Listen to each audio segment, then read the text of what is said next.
Hey guys, good morning. So it is Tuesday, September 4th right now.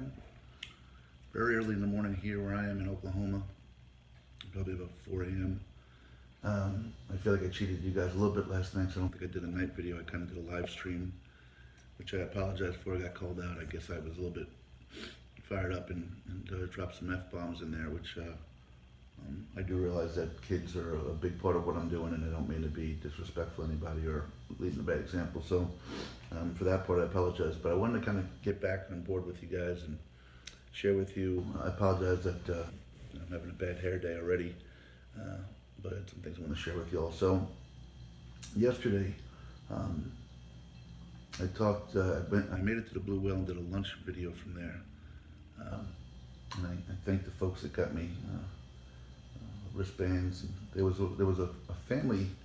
I met Mindy and G for breakfast, and it was a family that I didn't post a picture right away, and I didn't even realize what they did. But I want to reach out and thank them because I think, and if they could reach out to me, I asked their names, but I forgot. It was two young boys and their mom and dad. But I think they did something really cool, and I'm not sure if it was by design, if I'm just making it up, or and I don't know. So I was at this restaurant in Catoosa, Oklahoma. Is that where I was? No, I wasn't in Catoosa. I apologize. I was in Claremore, Oklahoma. Oklahoma, not Oklahoma. Stop being from New York, Jim. So I was in Claremore. Let me try something. I was in Claremore, Oklahoma, and I was eating breakfast with Mindy and G. And this family must have been sitting in the next booth. I don't know if they knew about me, heard me, because I got a big mouth or whatever. But as they stopped, the two young boys came up to shake my hand, and they gave me some money as a gift.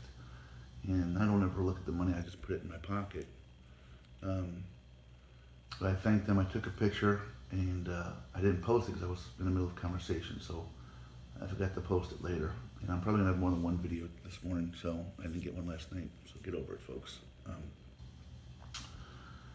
So it struck me last night when I got to where I was.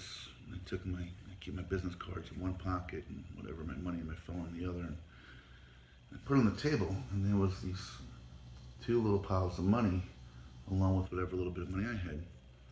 But when I opened it up, if I remember correctly, I could be wrong, but I'm not sure I am. Opened up and there was $6.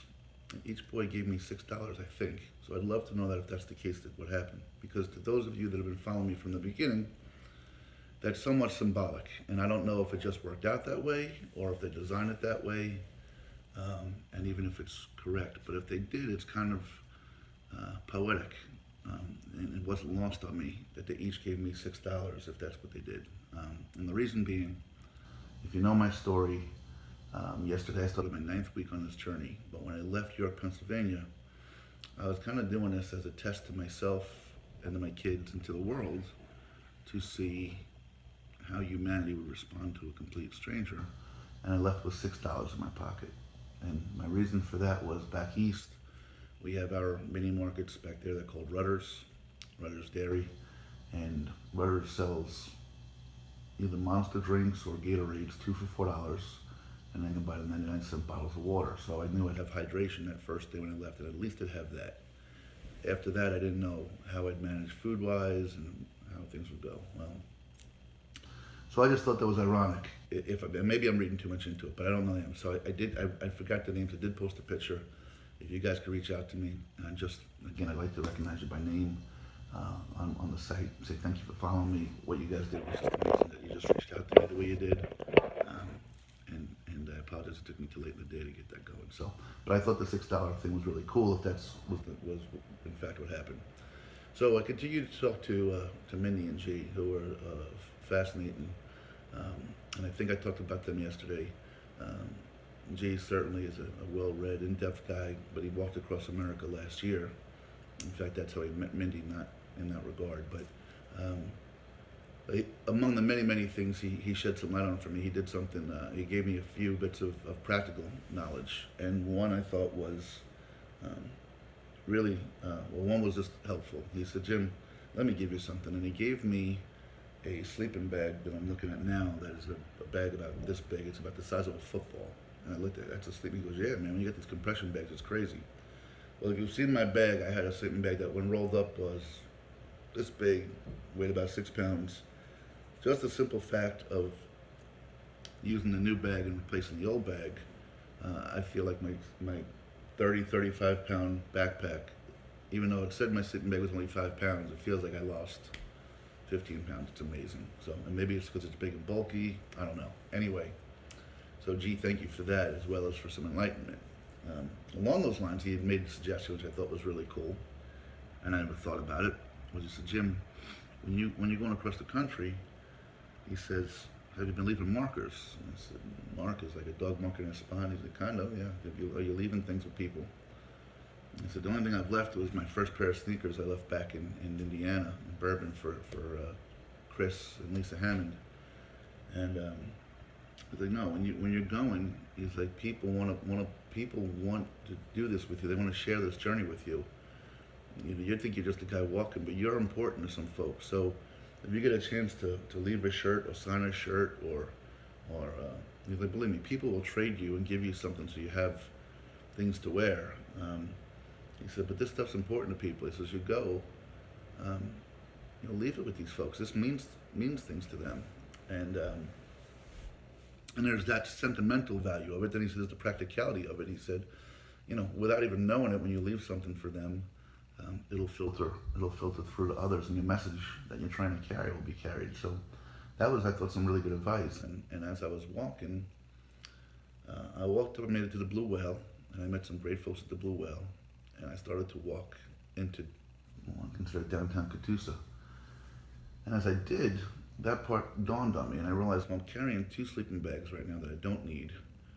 And I can randomly go up to someone and go, hey, do you want a sleeping bag? And started thinking about my little friend Jet that I just met a couple towns back, and he's on his way to Dallas for a medical checkup, because he's the little fella that had. I posted a video about him and his buddy Peyton, 2 of the young boys of the 7 that had this surgery, and he's a little cowboy. And then meet his older brother, Carl, who was the gentleman driving that 4-wheel drive vehicle that smashed Jet into the cinder block ramp that they decided was a good idea. But I reached out to Sarah and Brooks and said, hey, I know Brooks works in Tulsa and comes right through where I am. I said, hey, I've got an extra sleeping bag here that, I don't know if you little cowboys would ever need a little sleeping bag to kind of sleep out in the fields or wherever they're going fishing or whatever. But if they would, I got an extra one I'd love to leave for them. And Sarah responded immediately and said, yeah, they would love that. And Jet's all fired up. But we're on our way to Dallas right now. And she said, I'll tell you what, can you take it up to, there's a fruit stand on your left side as you're heading to Catoosa. Can you leave with them? And when we're back in town Wednesday or Thursday, we'll pick it up. So absolutely. So I left my second marker, I guess, my sleeping bag. Very lightly used. I only used it 4 times on this trip, I think. But Jet and Carl Smith now have that. So that was kind of neat to do. Then, at the farmer's rental farm, at the produce stand, people were coming and shopping, and they let me sit down. And I was having a dickens of a time trying to tie this little. I guess I could just put it in my backpack, but I tried to tie it up because my backpack doesn't have a lot of room in it. And I was a heck of a time trying to get that to tie up to my backpack, but I eventually made that happen. But I met Michelle and Rick. Michelle is a friend of Sarah's, who's Jet's mom, and I was talking to them, and she was just, at first I thought she was Sarah's relation, and so I had that wrong. And she's like, no, I'm not sure what you're talking about. And Sarah had texted her, let her know I'd be coming by, but she was busy working, doing what she does on her stand, so she didn't quite read it. So we got that resolved, and then her husband Rick showed up, and nice gentleman. And one of the things I've found down here in Oklahoma, which has been a big sort of not a pet peeve of mine, but early in my journey, if you go to my YouTube, you hear me talk about true love and soulmates and things like that. And it's amazing how many people out there in the world, for some reason, people will be honest with me and tell me things they may not tell other folks. And I ask random questions. And if I get to know somebody close enough, I often ask a question to folks and say, hey, on a scale of 1 to 10, how happily married are you or involved are you in a relationship? And I probably asked this question 1,000 times.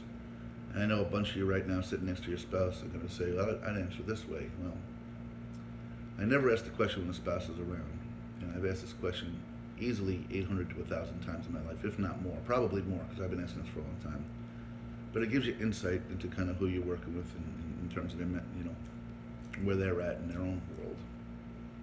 And I always ask these questions for a reason, even though people think maybe I don't. And I don't ask it for any agenda. But what I can tell you is that up until getting to Oklahoma, and all my lifetime of asking those questions, I would say I probably got the answer of a 9 or 10 5 times in my entire life. And I'm not lying to you when I say that to you. Now, maybe I just hang out with the wrong people. That's possible. But the point to take from that is it's amazing how many people, and this is advice from my young friends out there and young kids, settle and they get involved in a relationship because they want to be in love, or they see somebody that they're insecure. This was me in my early life. They want to be loved, so you take somebody that's not quite perfect for you, not quite the one, and they're pretty good. They're not great, they're not perfect, but they're pretty good. And they have these issues, or not issues, you have issues, they have issues. But you've got these things about each other that the other is not 100% okay with, but I'll be okay, I can get past that. Well, what happens is in time, when you go into a relationship like that, too often at times, those issues become chasms. And as you get older, and we tend to change as we get older, a lot of relationships fall into a rut. Women tend to emotionally love, guys tend to physically love, our bodies change, our minds change, our desires change. So it's very rare to find people, especially that have been in a relationship for some time, to really still be head over heels and have found that. Well, the thing about Oklahoma, the thing about this last week, is I have found that on definitely 2 occasions. I've heard about 2 others I've met, but I didn't get to ask that question. So that'd be 4 occasions. And I have my suspicion a couple more times already. And maybe that's a different kind of lifestyle, a different kind of expectation, a little simpler way of life as opposed to East Coast hustle and bustle, which is where I'm from, and the question usually gets asked. So back to Billy and Pam back in Chelsea, who introduced me to Dave and his wife Patsy at the totem pole. Like I said, I don't know Dave and Patsy well enough, but I heard amazing things about them. Pam and Billy, no doubt. Pam and Billy introduced me to Brooks and Sarah, another couple, no doubt. As I said, there were 2 things that struck me. The way I think, and I got to start wrapping this up already before my second one. The way I think, how somebody truly feels about their partner is how they talk about them when their partner's not around. And like I said, if you heard Pam talking about Billy, you would think Billy walked on water. That's how much she loves him, and then hanging out with him, same thing. Well, I don't know that Sarah knows this, but the one morning I spent a good bit of time talking with Sarah about things. Brooks was still in the house about farming, but you can just see it, and how she mentioned how he wasn't a farmer and came to be, and how they deal with their grandpa.